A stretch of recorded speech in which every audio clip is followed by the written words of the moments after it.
Tonight, a personal account to one of the more than 14,000 lives lost to COVID-19 here in Arizona. Pete Reyes is an example of true loss in our community. These are everyday people trying to make a difference, bringing joy, bringing happiness. And this husband, father, and grandfather, he loves Star Trek, as you saw there. He loved our country. Pete Reyes wasn't a name you would recognize, but it's a story you'll remember. ABC 15's Nicole Grigg explains. Yeah, I told him he had his 2 minutes of fame.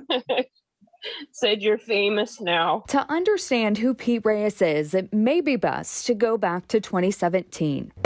Tap, make sure there's no cats in there. This is a little routine for Pete Reyes.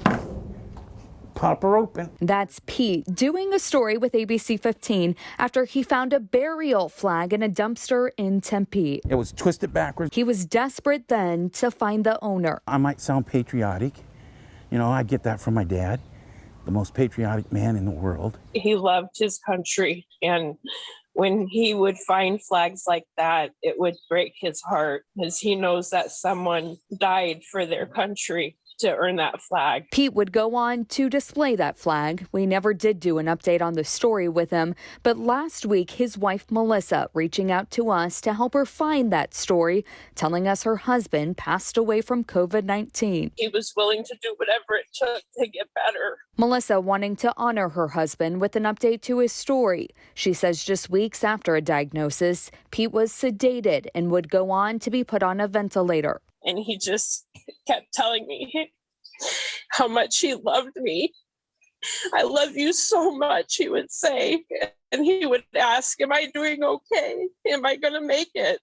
And I said, "You're doing great, honey. You're doing great. Keep up the fight. You're going to make it." And then we hung up, and no sooner than we hung up, his vital signs and respirations and everything started to crash. Melissa, through the tears of her husband's loss, sharing their love story and how she vowed to never leave his side. 9 years ago this month on Valentine's Day, I asked him to marry me when he was in the hospital the first time with MRSA and a 40% chance of living, because I wanted him to know that someone loved him and he wasn't alone.